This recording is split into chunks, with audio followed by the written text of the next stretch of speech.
It is the Pastor's Heart and Dominic Steele, and thanks for joining us this Tuesday morning. We're speaking today with key leaders from two leading Australian universities about the impact of COVID on their ministry and how they're adapting in 2021 as the academic year gets underway. With the big shutdown, most universities shifted to online learning last year, and while there have been some students allowed back on campus in the last few months, for the most part, universities, in terms of lectures, have remained online. Rowan Kemp is with us from the Christian Evangelical Union at Sydney University, and Rob Copland from the University of Wollongong. We're going to be talking to them about the changes, the innovations that they're introducing to better connect with students in 2021. We're going to discuss the shaky months at the beginning of lockdown, new ministry opportunities that have developed, and some things that students may have missed out on. We're live on Facebook this morning, and if you'd like to join the discussion by asking a question to Rowan or Rob, you can do that on our Facebook post. Now, as I introduce Rowan and Rob, we're aware that we have a big Australian audience, but also lots of leaders in the UK, the US, across Africa and Asia with us, and everyone in ministry in this COVID situation is in a different situation. But in every city, there's an important relationship between the university ministry, the Evangelical University Ministry, and the evangelical churches of the city. And as the university ministries go up and down, so the churches go up and down. So we care about what's happening with your work. And Rowan, if we could start with the Pastor's Heart and your Pastor's Heart. A couple of weeks ago, you and I were talking, you had your staff off-site planning meeting here, and we were just chatting in the lunch break. And you just said it's uncertainty and unknown everywhere. Yeah, I think that's true. Working with the students, working with the ministry staff, everything is so uncertain. Unlike many churches, at least in Sydney, we've not been allowed to return in person. Everything has been online. We can't meet on the university campus, and it's been like that since March last year. So that's a long time of sort of uncertainty, a lot of Zooming, and that's proved wearisome for both the students and the ministry staff. And so trying to deal with that and try to care for people in that's been a challenge. Yeah. Now, as a church pastor, I've kind of railed at the last little while at the extra restrictions that it's felt have been in place on church ministry. I'm grumpy that on Friday I went to watch a movie and I was allowed to not wear a mask, and on Sunday I can't go to church unless I wear a mask, and yet you're in a much worse situation than me. We can't even meet. We can't even meet in person on the campus. Yeah. So the only way we can meet off-site if we can find other places like churches around, and it's been a key theme for us for the last 6 months, is gospel generosity between churches and the campus work. We have no location of our own. We're completely dependent upon churches being kind and generous to us so that we can keep working with university students to grow them in the things of Christ. And lots of churches across the city have been really generous to us, which I think has been marvellous. You're telling me that you're right in the middle of an off-site meeting today, yesterday and today, with 100 students as you try to go through the change management of what you're going to do this year. And so about an hour's time, Rowan's going to be giving the morning Bible talk, so we're really pleased that he's here. Rob, let's come to you. The Wollongong situation, before you talk about what you've done as a campus, what you've done as a ministry, the Wollongong situation has been a little different to what's happened as Rowan's just described it in Sydney. Yeah, that's right. So at the beginning of last year, the semester one, everything was online. The university shut down and locked all the buildings, and we were all online. But semester two was quite different. We put together some plans. We worked out that we could actually possibly go in person on campus. We got a little bit of a sniff that could be a possibility, and that's what we've been doing. So they didn't start lectures on campus, but they wanted you to come back, is that right? Well, in the middle, things were very uncertain in the middle of the year, in the winter break, but we saw our opportunity when we'd heard that the university was leafleting the local suburbs to the residents saying, come to the University of Wollongong and use the facilities. So they're worried about the shops going broke and that kind of thing. Exactly. So we thought, well, let's put a plan together for the second semester to be able to be in person. There were no classes apart from a very, very few small groups, but we thought, let's make something of this, and we put it to the students at our mid-year conference that if we ran something, would you come in for a day and make a day of it on campus? And we put it into action last semester. I'm going to ask you more about that in a sec, but that's interesting that the university authority had a position, you were able to negotiate with them and come up with an outcome that worked for you. Yeah, that's right. We went through all of the COVID safe plans and had to put in place risk assessments and so on. Mm-hmm. But yeah, that's right. And Rowan, you were telling me that different university administrations have been kind of giving different leadership. Tell us about some of the different positions of the different university administrations. Yeah, so talking to people who are ministry at University of Technology here in Sydney, they'd said to the Christian group, we're not letting clubs do anything off campus, they can only do things on campus. And that was, I think, because they wanted felt to they regulate? Exactly.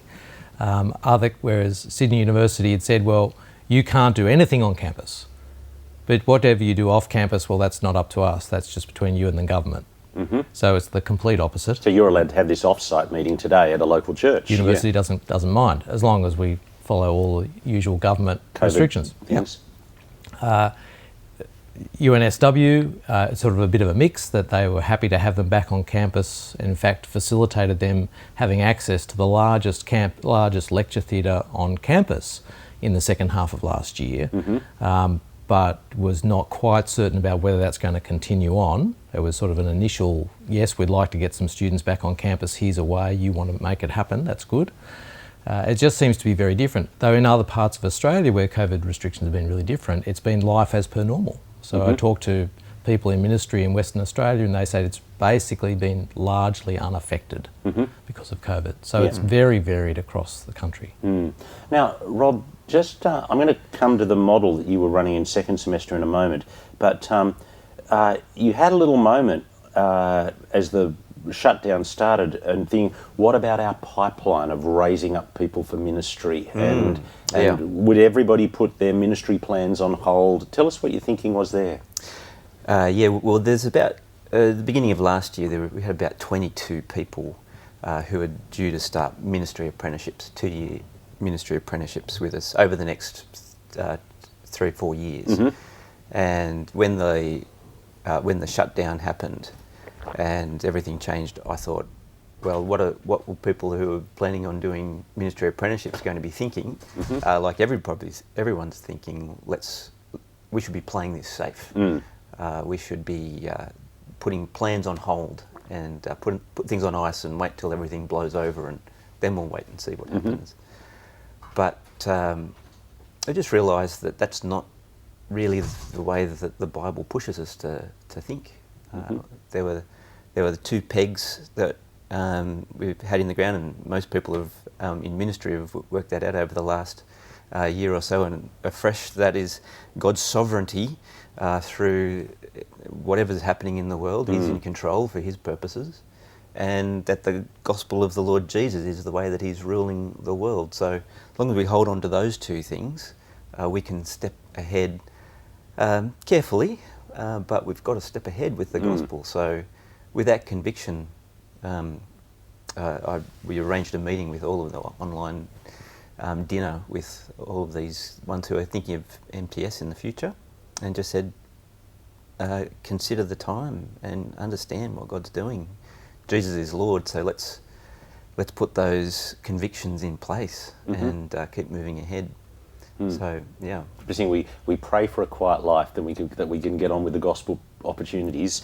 But if we don't have a quiet life, we still need to get on with the gospel opportunities. Yeah, that's right. Yeah. And it's understandable that people think security, or even just think we just want things to be normal, so that we can get on with a good ministry training experience. But if we're training up people to live in the world that's there, then what better experience? And if you're going to do a cross culture, you're not going to wait to cross the culture till the whole thing is ideal situation. Exactly. Yeah. Yes. What's your experience been with the ministry trainees? Because you got a big team at Sydney Uni, Ryan? Yes, I think the uncertainty of COVID certainly has sort of just put big question marks over lots of people going, oh, is now a time to jump out of the job that I'm currently serving in and go and actually do a ministry apprenticeship or jump into full-time ministry.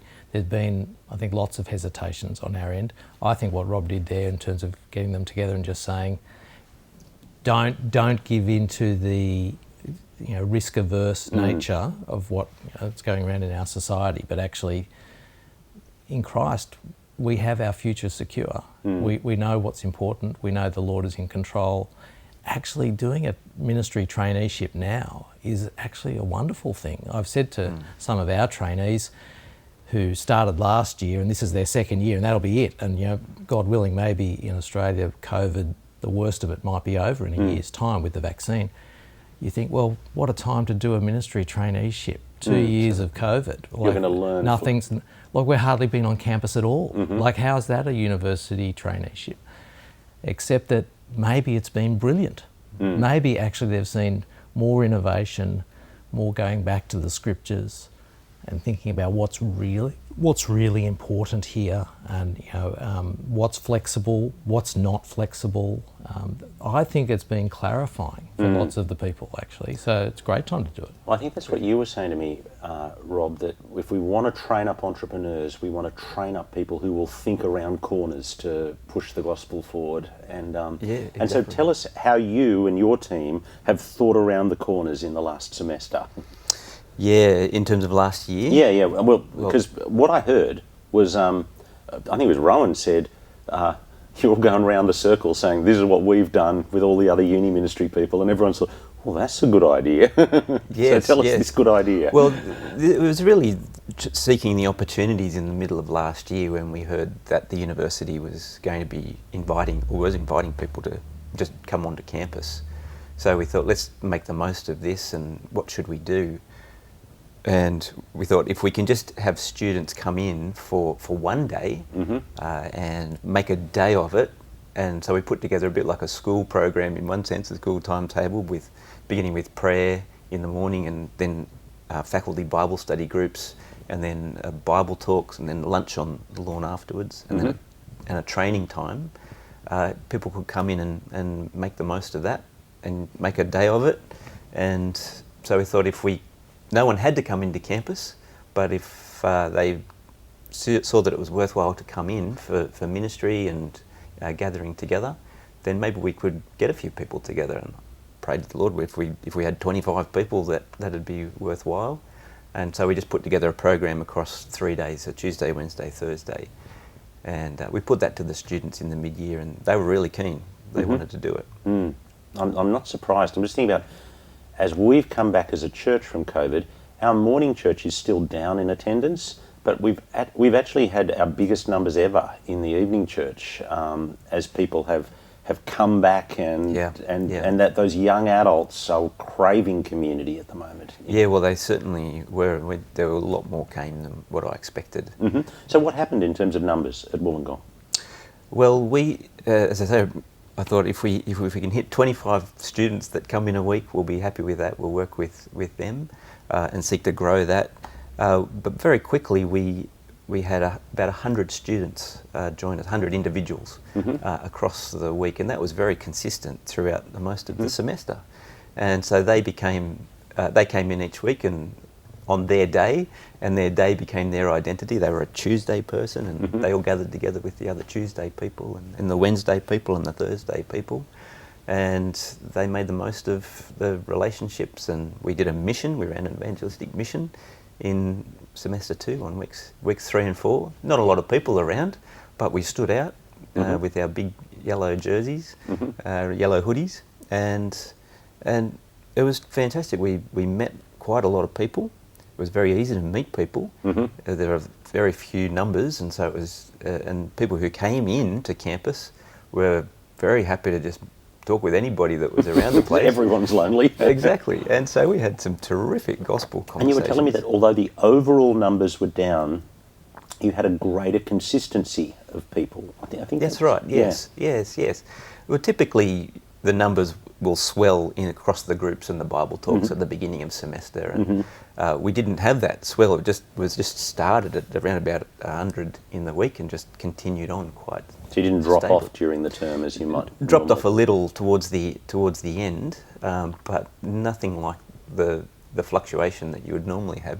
And you kind of built a cohort of people, because if they've got 4 hours on camp, I mean, what if somebody has a tute in the middle of the day? They just miss that hour, do you know? Well, that's exactly right. They pick and choose as to what suits the timetable. And so we're using that experience from last year to build on into this year's. Now, Ryan, you were interested in what Rob said, and you've been talking with your team about something similar this year. Where are you up to? You're halfway through your planning, so it may all be different by 5 p.m. today, but where are you up to? Could be. So I thought it was really interesting at the end of last year when I heard what Rob had been doing at University of Wollongong. I thought that was a really innovative way that takes the opportunities that fit the culture you're trying to reach. And the culture that we're trying to reach university students is students who don't have to come into campus very much anymore. They need an incentive to come in because they can do it all online. They don't like doing it online, No. but it's convenient, and convenient is winning out in their brain. So they'll say, I'd prefer to do it in person, but I can just sit at home and do it. I'll just sit home and do it. And so I thought Rob's idea down at Wollongong was really clever, because it actually said, here's enough of a day's program that actually maybe it gets you over the line of making it worthwhile to come in. So we thought, well, we'd love to try that. So we've been talking with our team about it, talking with the student leaders about it. They're keen to try something like that, a day program.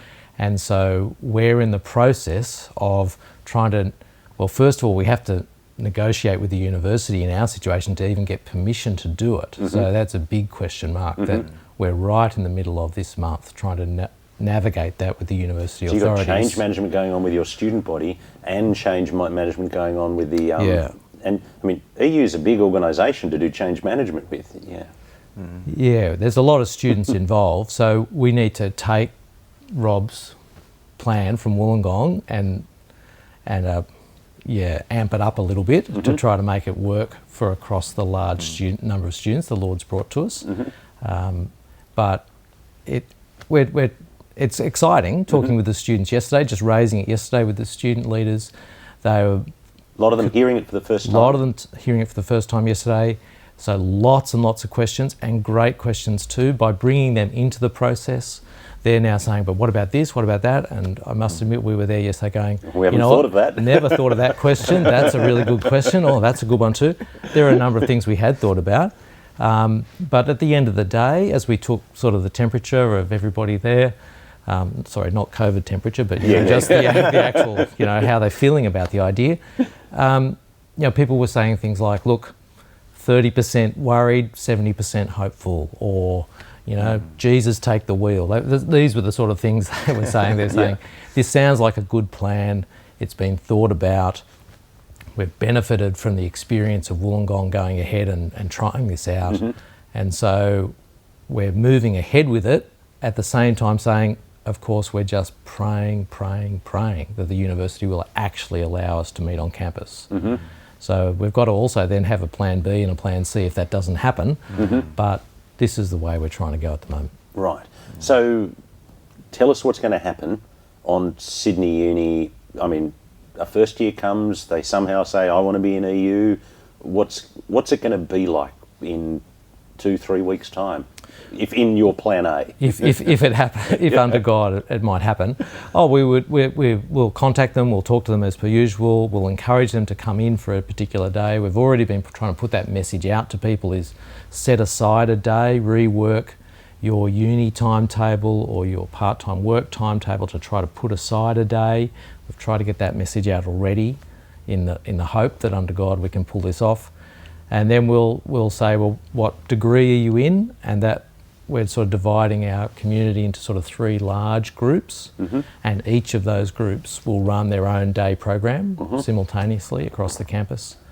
And so we'll divide them up that way, and then we'll invite them into a particular day community.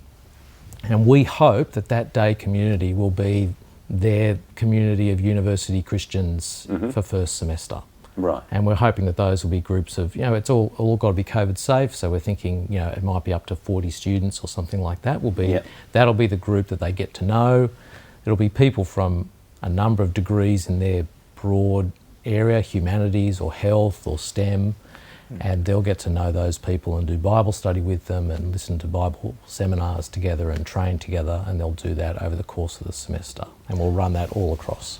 I'm thinking that one of the key arguments you'll have is how important it is, clubs and societies and Christian clubs and or faith-based clubs and societies, in terms of student well-being. And you did that important survey 18 months ago of student well-being. How are students doing at university? I just look at my son, who's he dropped out last semester because he just couldn't cope with the online learning experience. And I'm assuming he's not. I mean, he's going back to try again this semester, but he's pretty disappointed. There's only one class face to face, and I'm guessing he's not on his own. No, that's right. I've had a conversation with a few different people working in the university and in the sort of mental health area of the university, and they've just said the number of students presenting with concerns has gone through the roof over the last year. Unsurprisingly, the university is flat out trying to provide, some care for that, but they don't have enough resources really to do that.